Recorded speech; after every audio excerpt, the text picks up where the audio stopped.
Hello, hello, hello. Hello, hello, Ita? hello, hello.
Hello, hello.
Start করব?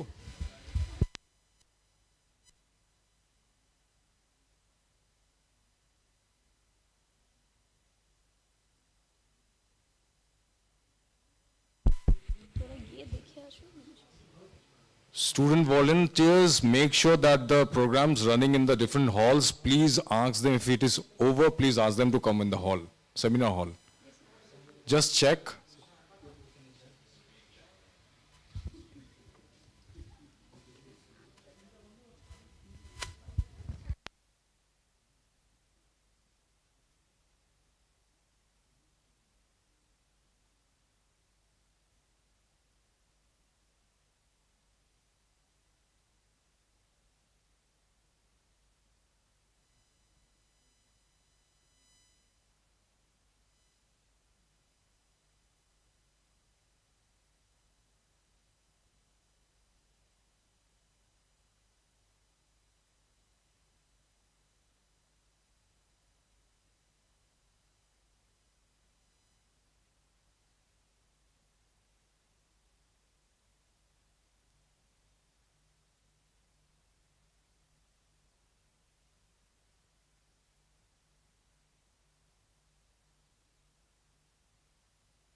Hello.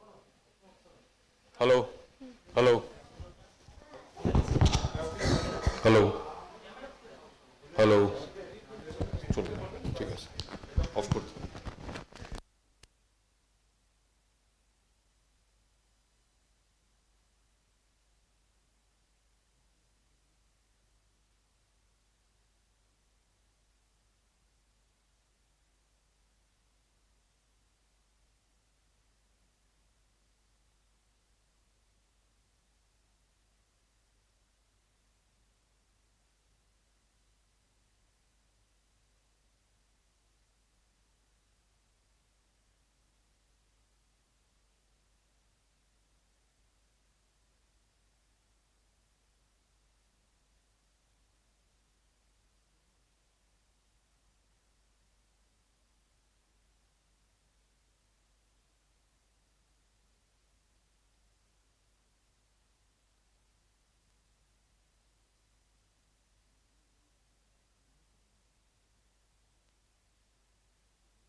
Good afternoon all. Now we meet again after the paper presentation. This is again a keynote to this last session where we invite Dr. Banani Adhikari Das and Dr. Manas Shah to take hold of the session. Thank you delegates for gracing this occasion. Sir and ma'am, dear students. Yes. Now we would like to call Dr. Bharat Bhushan. He is an assistant professor of Department of Computer Science and Engineering at School of Engineering and Technology, Sharda University, Greater Noida, India. He is an alumnus of Birla Institute of Technology, Mesra, Ranchi. He received his undergraduate degree in Computer Science and Engineering with distinction in 2012, received his postgraduate degree in Information Security with distinction in 2015 and doctorate degree in 2021 in Computer Science and Engineering from Birla Institute of Technology, Mesra.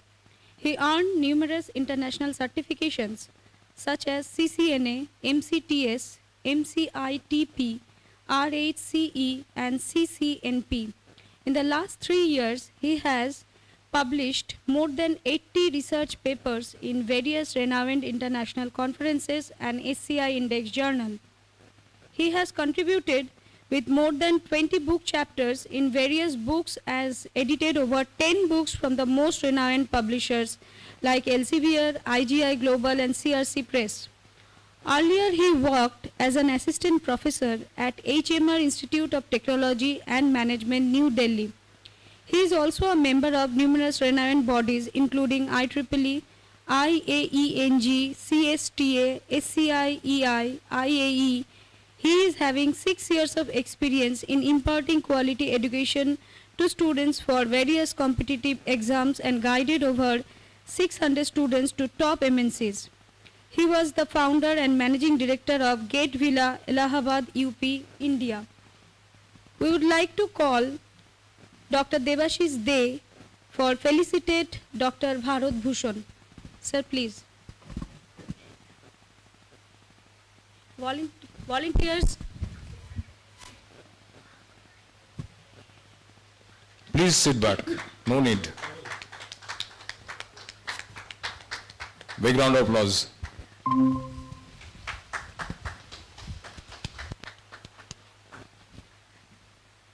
Now we request our session chairs to coordinate the session. Thank you.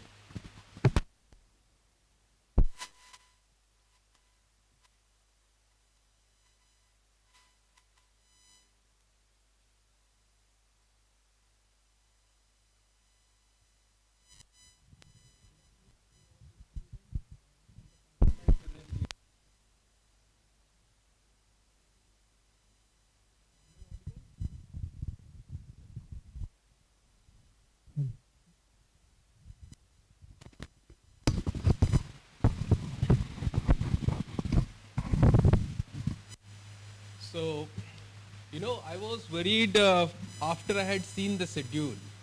Initially, I saw I was standing between you and your lunch. Because of some changes, now I am standing between you and your chutti. So, today,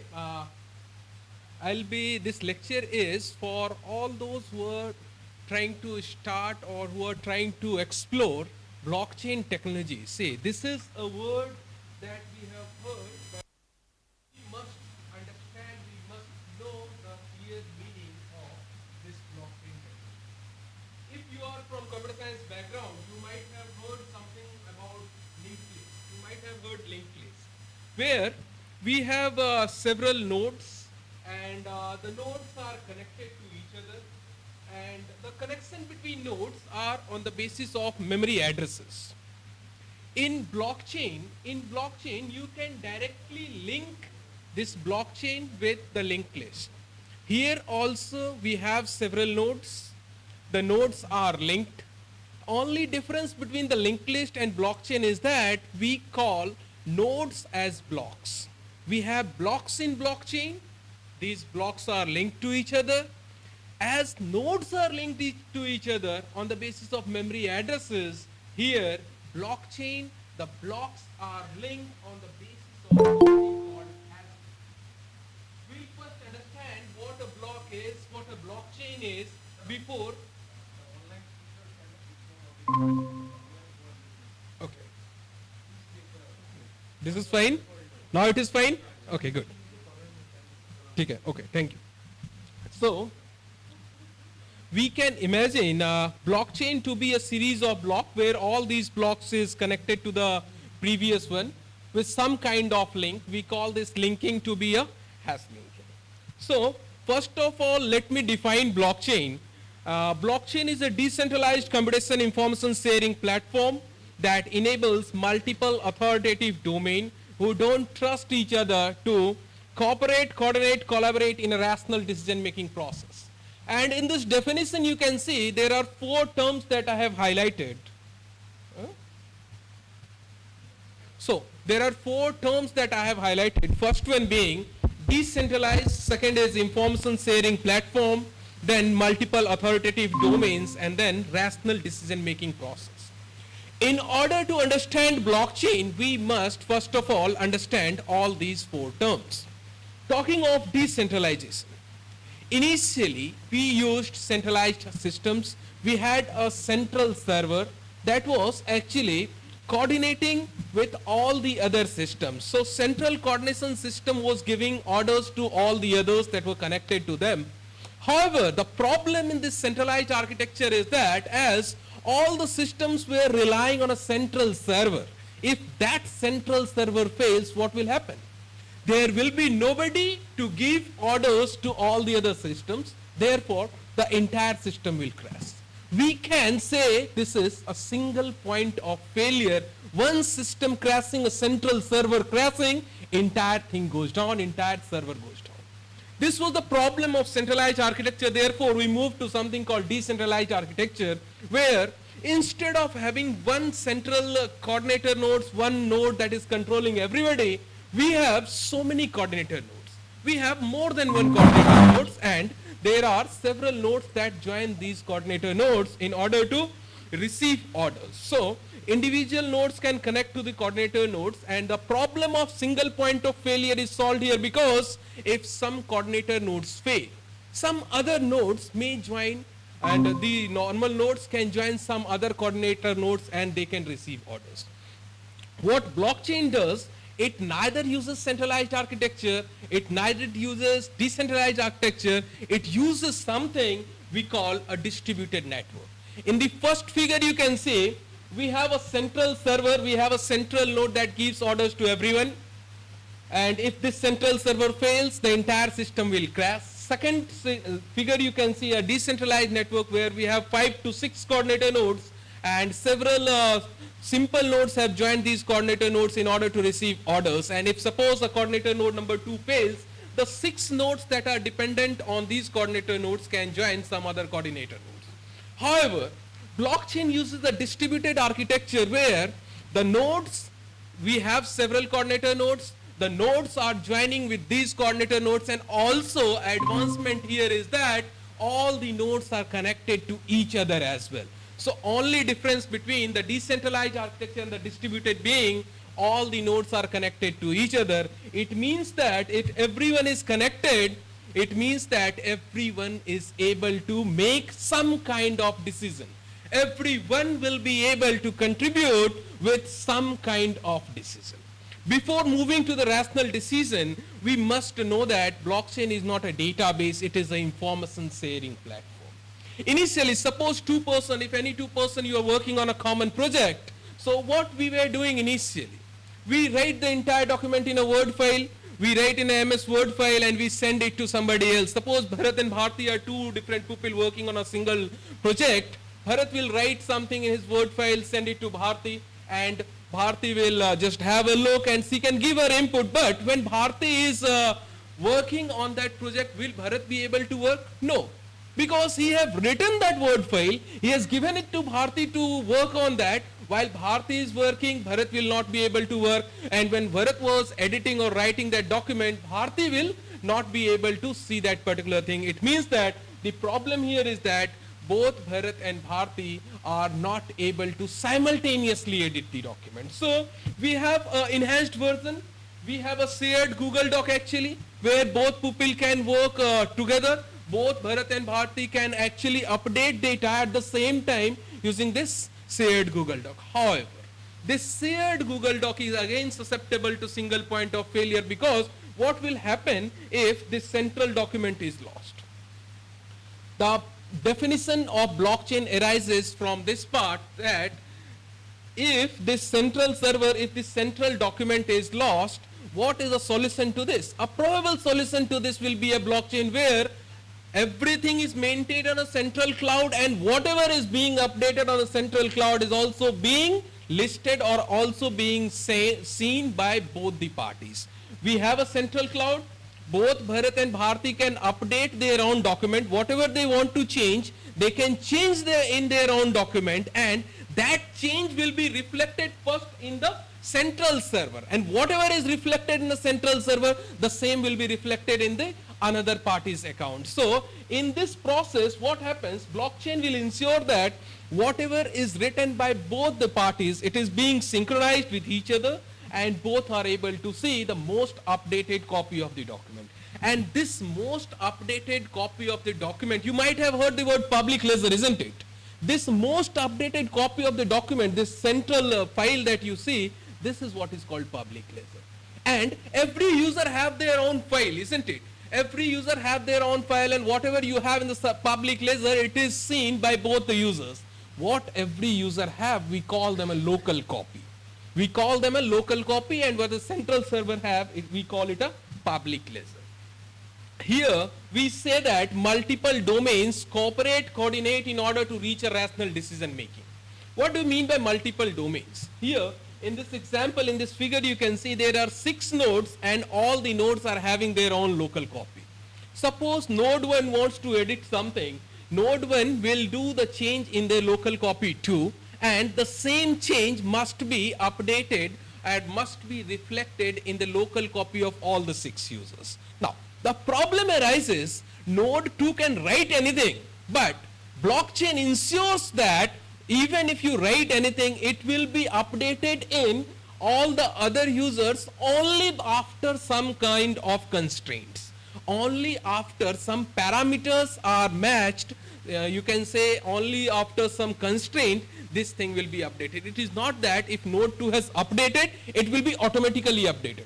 First of all, it needs to be validated by all the users. Once it is validated, it will be reflected in the public ledger, and once it is reflected in the public ledger, then we get it in the local copy of all the users. In this way, the multiple domains ensures consistency, and they reach to a rational decision making. What do you mean by rational decision making here in case of blockchain? Let's take an example.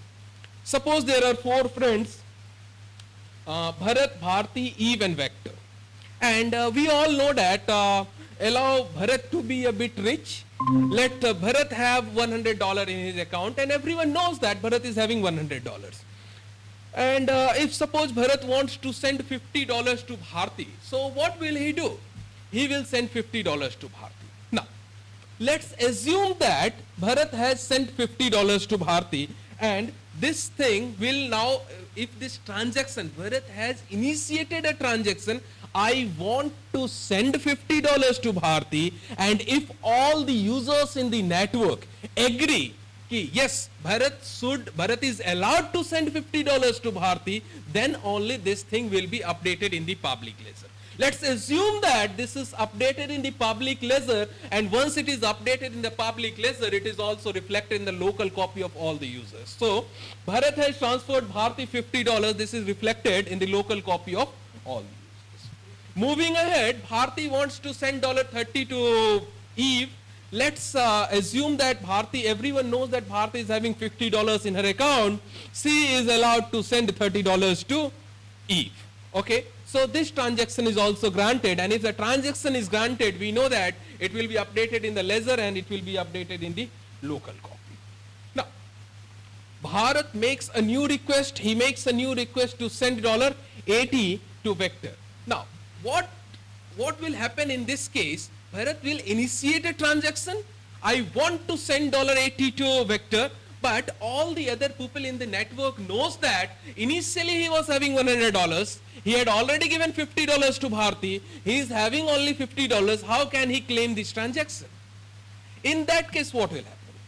All the users will deny that, Bharat, you are not in a position to send $80 now. In that case, the transaction will be denied. It will not be updated in the public ledger, and therefore it will not be reflected in the local copy of all the users. Therefore, this $80 transaction is denied. With this, we arrive to a formal definition of blockchain. It is the open distributed ledger that can record transactions between parties efficiently in a verifiable and permanent manner. Verifiable because all the users verify whether this data is, whether somebody is allowed to make a transaction or not, and permanent because once you have made a transaction, you can never roll back. You can never refute or claim of sending a particular message. So, difference between a normal traditional architecture and a blockchain based architecture. In a normal scenario, we send a request, can I access the data X? Based on the permission assigned to the particular user, the system will give some kind of response. However, in case of blockchain based network, if you want to access something, you can request it, but the response that you will get will be a consensus response. Consensus means all the users will reach to a common conclusion whether this should be allowed, whether the permission is granted or not. Therefore, here in blockchain network, we receive a consensus response instead of normal response, means everyone plays some kind of a role. What kind of role is played, we'll understand with the help of Bitcoin example. We'll understand the blockchain transaction process life cycle with the help of a Bitcoin. You all might have heard about Bitcoin, isn't it? Suppose you want to transfer a few Bitcoins to someone else. Take an example of Elise and Bob. Elise wants to send some Bitcoins to Bob. What will Elise first of all do? Elise will open her Bitcoin wallet.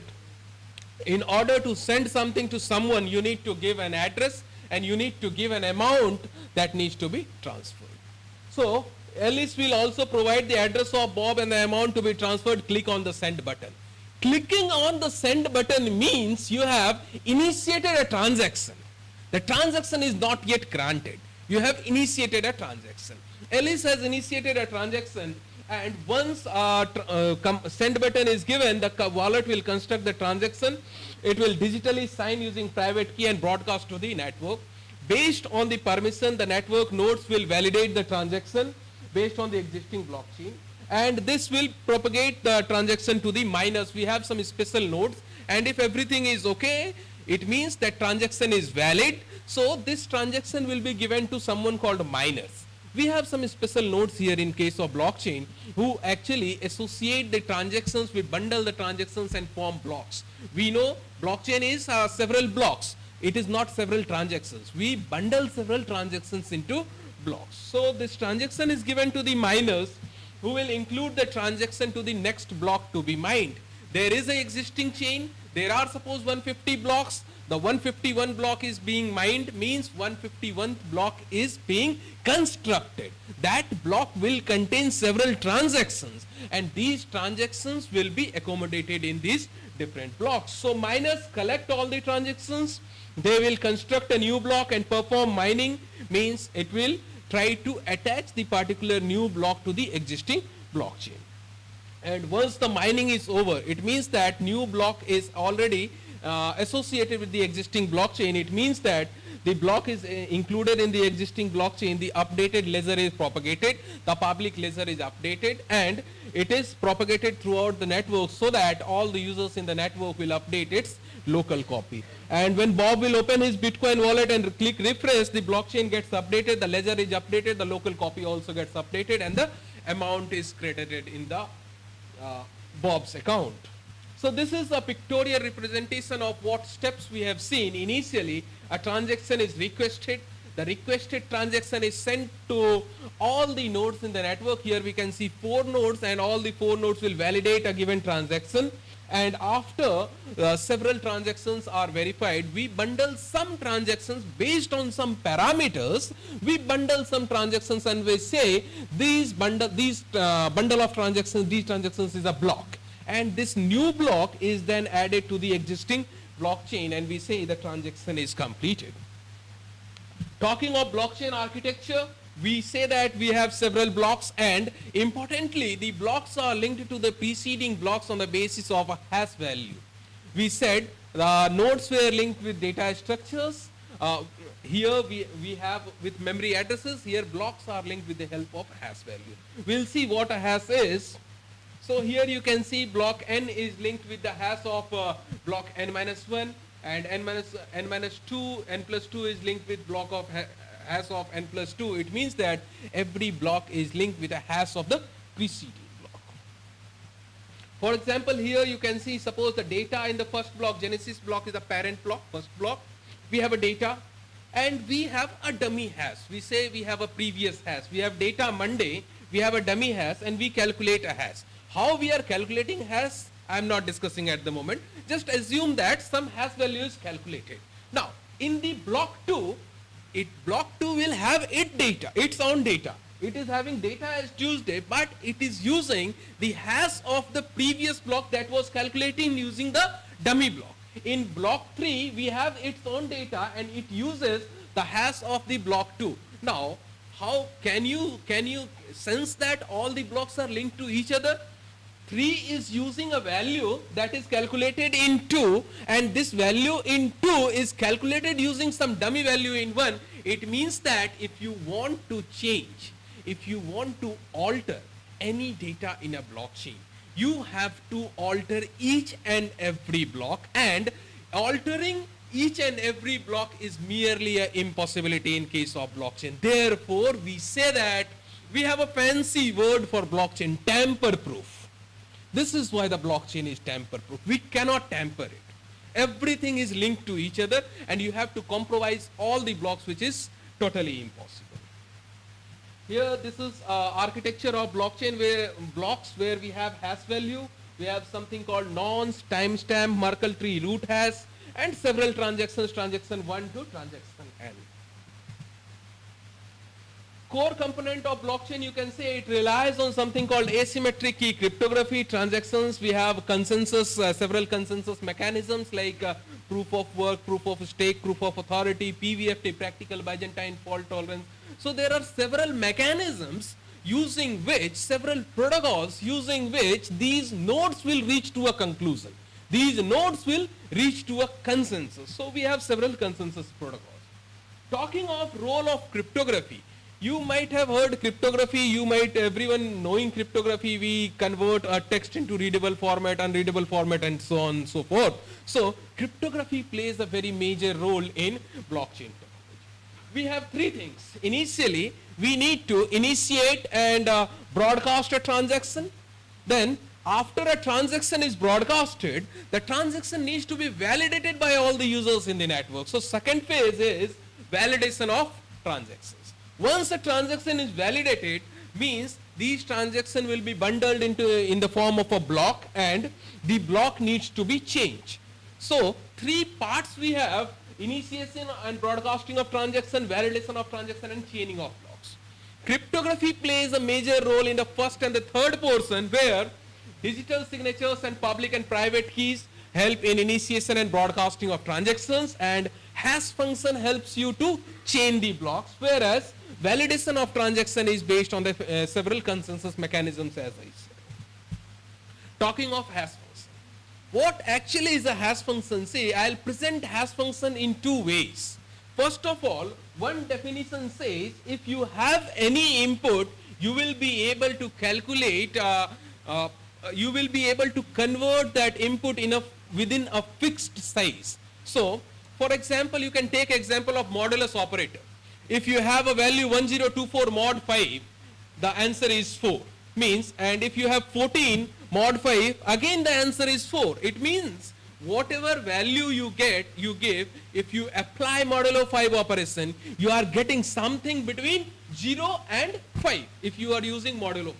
Hash function serves, or it fulfills one definition. This modulo operator fulfills one definition of hash function, that if you are given any input, you will be able to scale that particular input within the range 0 to n minus 1. If you use 5 modulo, you are able to scale it into 0 to 4. If you are using 10 modulo, you will be able to scale 0 to 9 and so on. So, for two different x1 and x2, hx1 and hx2 should be different. This is something where modulo operator fails. for two different inputs, modulo operator gives you the same answer. But this will not be able to fulfill the second definition of a hash function. So a hash is a one-way function. It is a type of cryptographic function, and it has something called, very importantly, avalanche effect. Avalanche effect means that if you try to change the input slightly, there will be a drastic change in the output. As you said, if you alter one block, all the block will get altered. Therefore, the hash function actually possesses the avalanche effect. Changing small change will result in humongous change. Talking how we actually calculate a hash, so there are four things: sequence number of the access, client ID, timestamp, and hash value of the previous block. Using these four things, we calculate a hash, and as all earlier said, hash of different blocks are linked with the hash of the preceding blocks. Properties of hash function is, first one is collision free. It means that if you have two different messages, you should receive two different outputs. It is one-way function. One-way function means from an input you can calculate the output. From the output you cannot calculate the input. Like modulo function will solve this purpose. You can get 4 from 1024 modulo 5, but you are given 4 and you are asked to guess what was the input. If you use modulo 5, you will never be able to guess. It can be 14, it can be 1024, it can be anything that ends with 4. And another property of hash function is it is puzzle friendly, means given an output, you will never be able to guess the input. Talking of digital signatures, it plays a major role here in order to verify the content of the document, verify the identity of the sender, and prevent non-repudiation. Non-repudiation is an important term here because sometimes we send a message and we deny that I have not sent a message. So in order to refute the claim, in order to refute the claim of sending a particular message, we say preserving of non-repudiation. So digital signature will help you to preserve the non-repudiation. Talking of cryptography, we use asymmetric key cryptography here in blockchain. I'll just give a glimpse of role of cryptography here. Suppose what actually asymmetric key cryptography is, we use two different keys that we know. Two keys we have is, I'll borrow 5 minutes. So, we have two keys, public key and a private key, and it works under rule that if a particular message is encrypted with a public key of one user, it will be decrypted by the private key of that particular user. So only one single rule. If it is encrypted by someone's public key, it will be decrypted by that particular person's private key. That's it. So we have two types of keys, public and private. Public means suppose I want to send a message to you. So what I will do, I will first generate two keys. One will be a public key. I'll generate a public key and throw it out to everyone, and I'll keep the private key with myself. So public key is known to all and it is used to encrypt the message, and private key, it is kept personal and it is used to decrypt the message. Suppose you want to send a message to me, what you can do, you can use my public key. You can use my public key because everyone knows my public key. You can encrypt the message with that public key and send it to me. Even if somebody in this way gets access to that particular message, he will not be able to decrypt it because he does not know my private key. Who knows my private key? It is only me who knows a private key. So it is, you can encrypt a message with my public key, send it to me. Nobody knows my private key, so nobody will be able to decrypt this particular message. So here, Bharat in this example encrypts the message with Bharti's public key. If Bharat wants to send a message to Bharti, he will use the public key of Bharti in order to encrypt the message. And if the message is encrypted by public key of Bharti, it can be decrypted only by the private key of that particular person. So we have a RSA algorithm that we use to generate this public key and private key. Another concept here is we sometimes sign a message. Sometimes what happens, we sign a message with our private key. I have sent a message and later on I deny that I have not sent you a message. So what you say, sir, you are sending me a message, you also sign your message. You also sign your message with some kind of key. You sign your message with your private key. If I sign my message with my private key, who will be able to decrypt my signature? Everyone will be able to decrypt my signature. Everyone will be able to validate what I am signing. But can I deny that I have not sent a message? You will say, sir, this message is being decrypted by your public key. It means that it must be encrypted by your own private key. And it is only you who knows your private key. Therefore, it is you who is the sender of the message. You cannot refute the claim of sending the particular message. So, both these concepts are actually merged here, where we send a message, we send a signature along with the message. Both is sent together. Bharat verifies Bharti will verify the signature using Bharat's public key, and if the signature is verified, it means the origin is verified. And we compute the hash of the particular message, and if both the hash value of the received message and of the computed value, if both the value is same, it means the content is not modified. Therefore, both these are merged in order to verify the origin and the content. Blockchain is classified as permissionless and permissioned blockchain based on the permissions who can join or who can quit the network, and it is also classified in 3 types based on the participation. It is public, consortium and private blockchain. Example, Bitcoin, Hyperledger.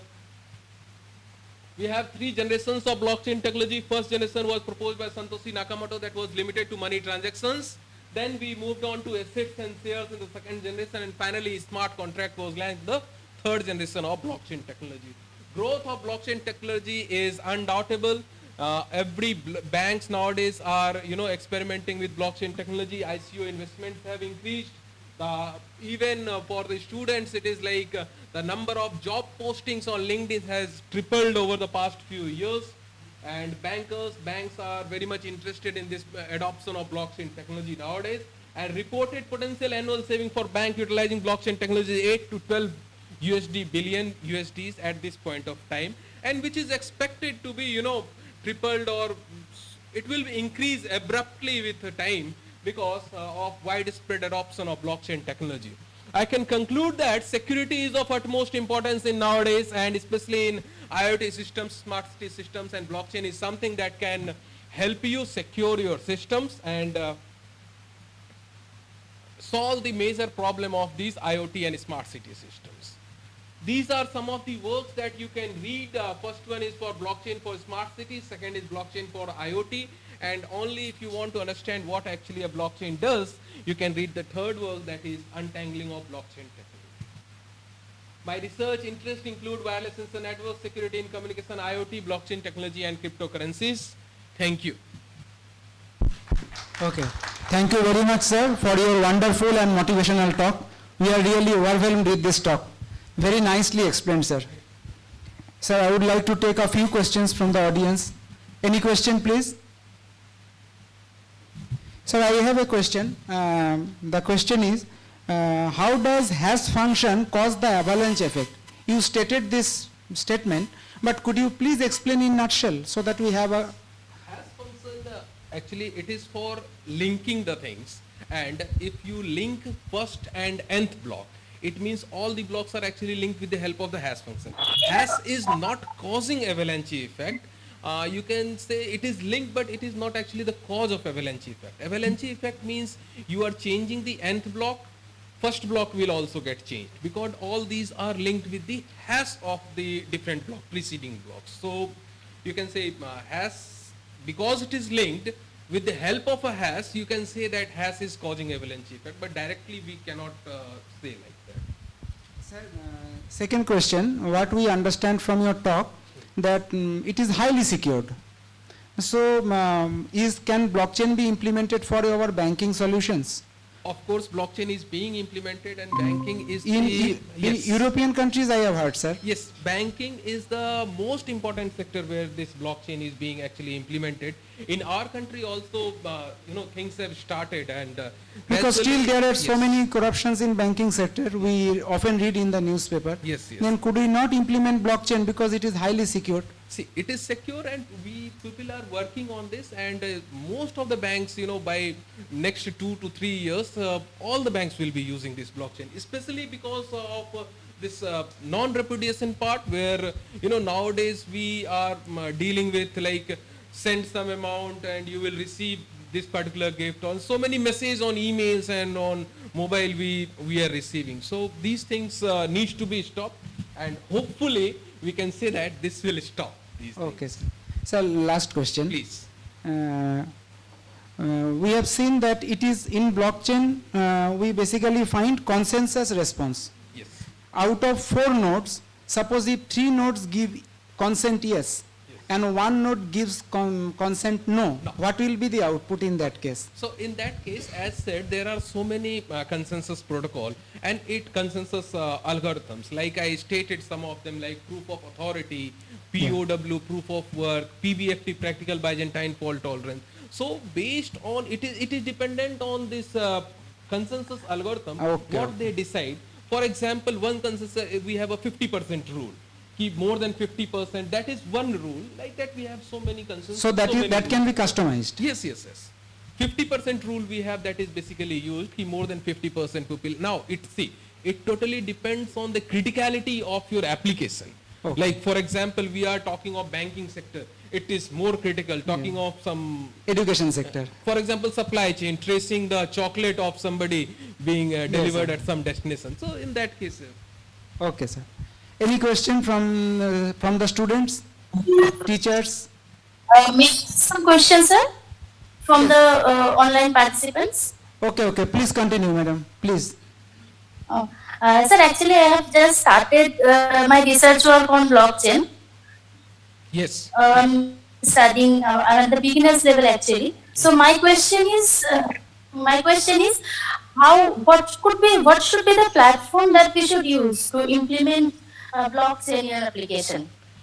Ethereum should That be, should be suitable you for can us for evaluation and the testing and deployment of the smart contract.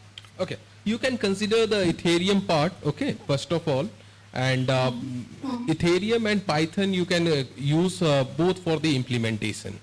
Basically, you should go with this Ethereum part at the moment. How many ethers are being generated and how you are using them, so that can be a better option. Okay, that means we can use the online platform for Yes. Remix, Truffle, and for simulation Ganache. That's it. Yes. Or for performance analysis, suppose I'm deploying some smart contract, what kind of platform can we use? Can we use Hyperledger or Yes, Hyperledger can be used. test the performance? See, try to implement blockchain as a concept. You can use Python as well to implement this, and Hyperledger, of course, you can use that for this comparative analysis. For comparative analysis, we should go for Hyperledger. Okay. For testing and deployment, we can go for Ethereum. Yes. Okay, thank you, sir. Okay. Thank you. I think there is no more question. So I finally thank you, sir, for delivering the wonderful speech.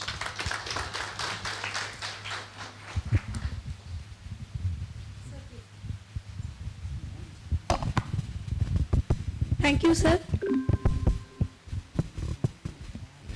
The organizing committee is proud to present a token of appreciation for this wonderful note. I would like to call our Honorable Principal, SILIGURI Institute of Technology, Dr. Mithun Chakraborty, to present a token of appreciation to Dr. Bharat Bhushan.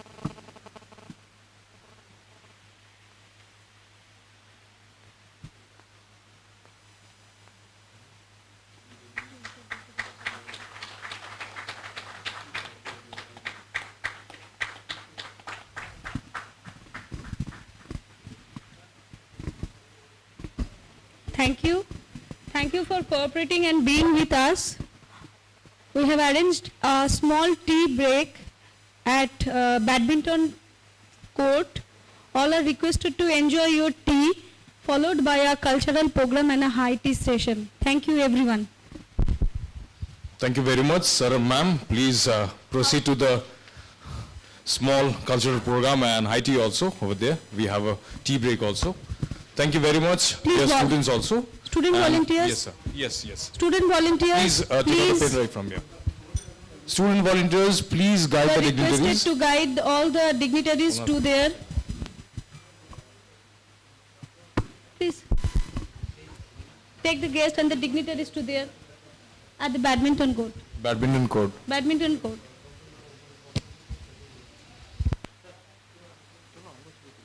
Thank you.